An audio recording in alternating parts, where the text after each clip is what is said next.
Hello you guys, and welcome back to my channel. In this video I'm going to be working on my silicone hand, doing an acrylic application. I decided to start using my silicone hand because I feel like I could take better pictures of my outcome of my nails. You know, when I use my digital hand, it really doesn't come out that great. Well, the nails come out fine, but I can't take good pictures because it's all bulky and the hand obviously looks fake. So I just tried something different. I'm just showing you guys how I'm prepping the nails, and I'm basically using full cover Coffin nail tips, and I just push it up under the cuticle, and then I attach my extended tips onto the end of those like you would the free edge of a natural nail.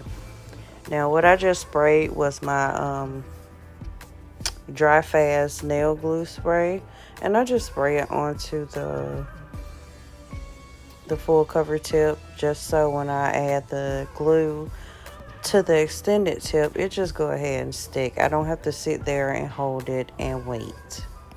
The brushes that I use for my acrylic application are the Kalinsky brushes, and I got them from Amazon. I will leave the link in the description in case anybody is interested. I think that these brushes are extremely well put together.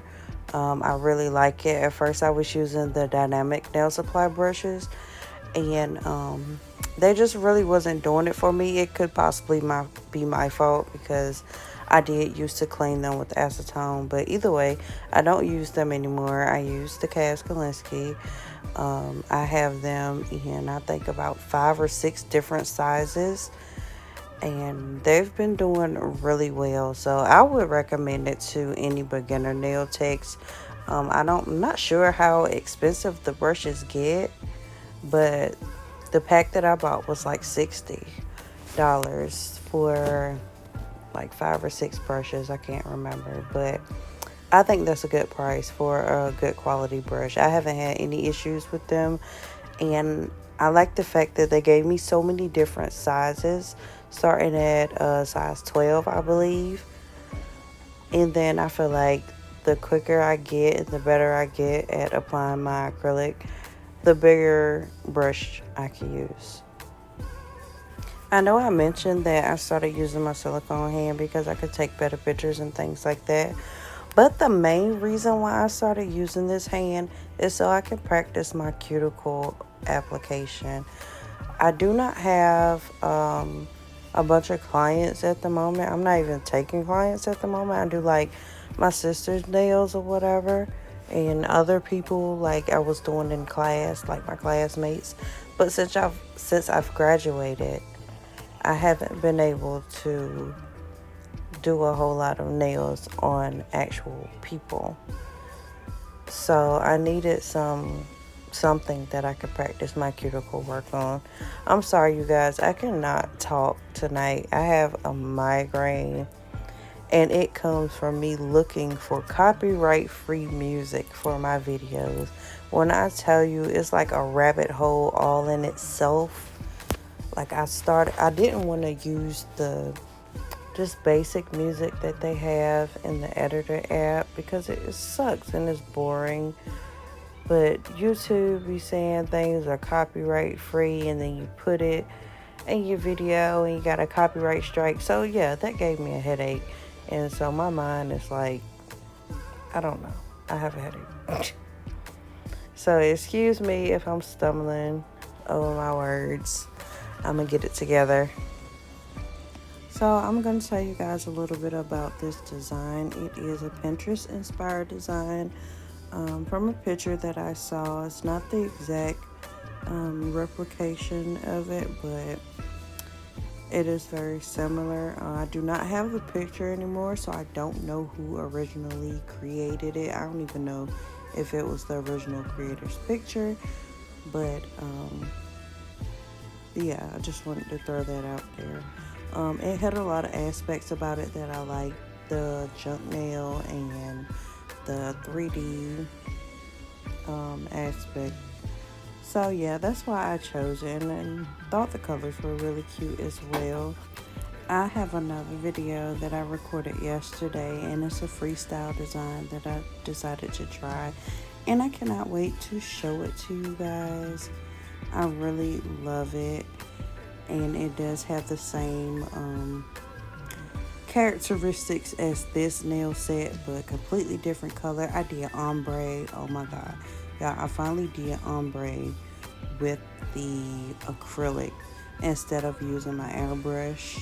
Oh my god, and it came out so well. I cannot wait to share it with y'all. So if you haven't subscribed already, please hit that subscribe button and turn your post notification bells on so you can check out any videos that I upload whenever, okay? And I'll thank you so much. So I'm gonna stop talking for a while because I have a lot of interruptions tonight. People want to run in and out of my room. Somebody's vacuuming. So I'm just gonna let you guys watch. And then I'll pop in when I need to let you guys know what's going on.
Okay, so I'm back really quickly just to let you guys know, if you do decide to practice on your silicone hand, hold the cuticle or the sidewalls back while you're filing, because the file can split your silicone and you don't want to mess up your hand, okay? Because these hands can be a little expensive. I just wanted to throw that out there. Or if you don't want to hold the sidewalls back, just pop the whole thing out and file it that way. Okay, so just be careful when you do that.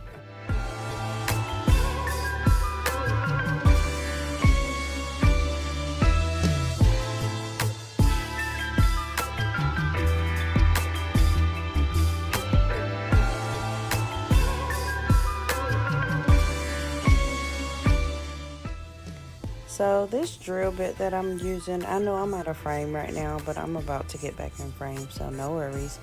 But this drill bit that I'm using is not tapered, and I do not like that. I just recently ordered the 5-in-1, I believe it's called, drill bit, and it's tapered.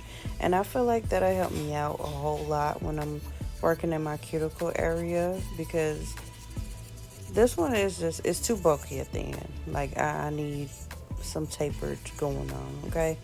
So, I mean, it is manageable. I mean, obviously, I can get around the cuticle, but I have to be like super, super careful.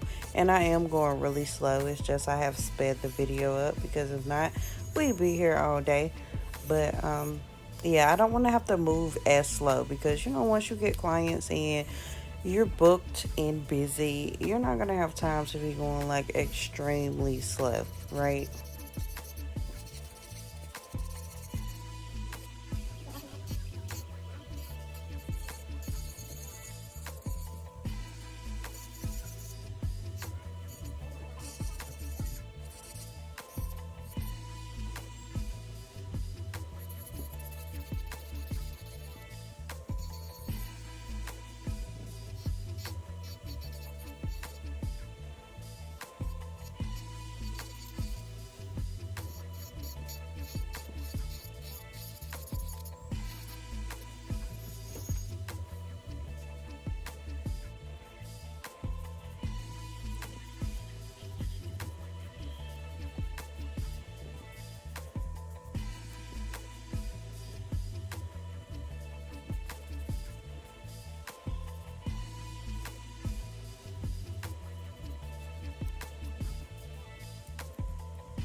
So, really quick FYI, when using blooming gel, do not use an excess amount of it.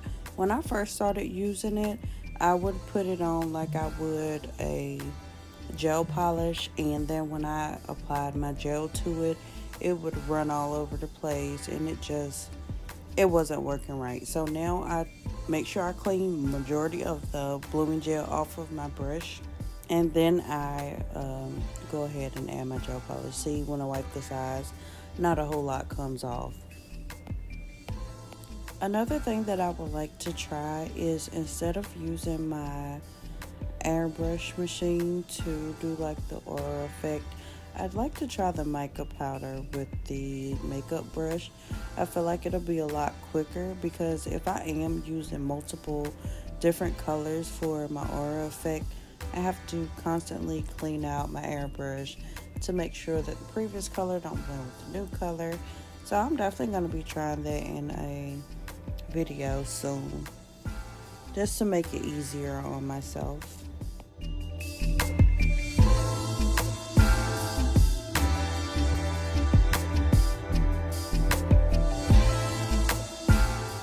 So lately I've been doing a lot of shopping on Shein, and I found this 3D sculpting gel that I decided to try. Usually I use my McCart Rhinestone glue gel for the water drop effect on the nails, but this works just as good. This is my first time using it, but it does work just as good, and it is cheaper. So if you want to check that out, I'm pretty sure you could just pull up the Shein app and type in 3D sculpting gel, and then there you go. I'm not sure how much it costs. I'm thinking maybe like $2 or $3. So definitely, if you're into saving some money, check it out.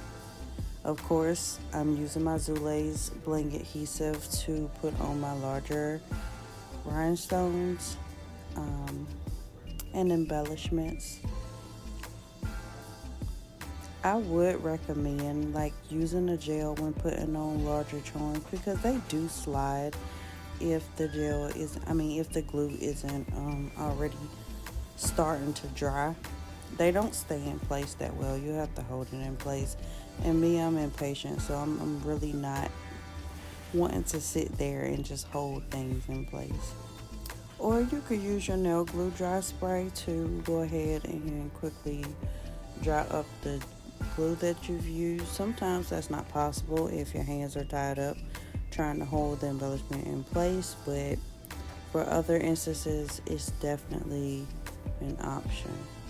Next, I'm using my McCart solid glue gel to roll into a little snake-like thingy to get my 3D effect. And I do not know how people color their 3D things that they be having on their nails, but I just went in with my gel polish and painted over it, and then went back over it with top coat. So that's how I achieve it. Maybe people do it differently. I don't know. I haven't really researched it, but this just made sense to me, so that's what I did.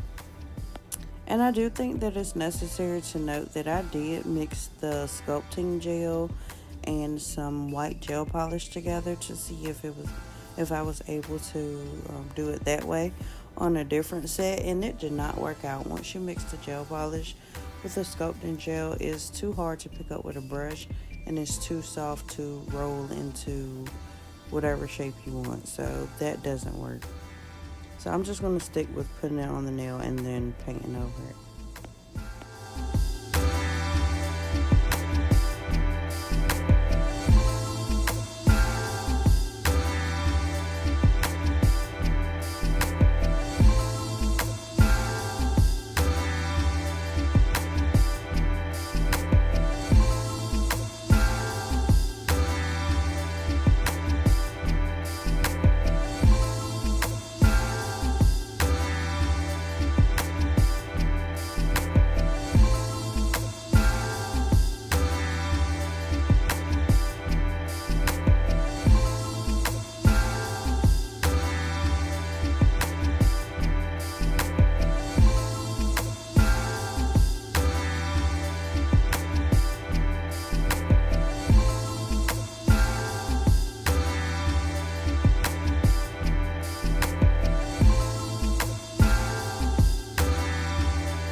So once again, I started having storage issues with my phone, so I was not able to finish on the rest of the design, but I got majority of it done. This is the final look, and I think it turned out super cute.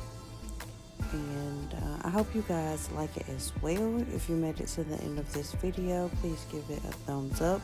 Hit that subscribe button if you have not already, and that post notification bell so you can see the next time I upload a video.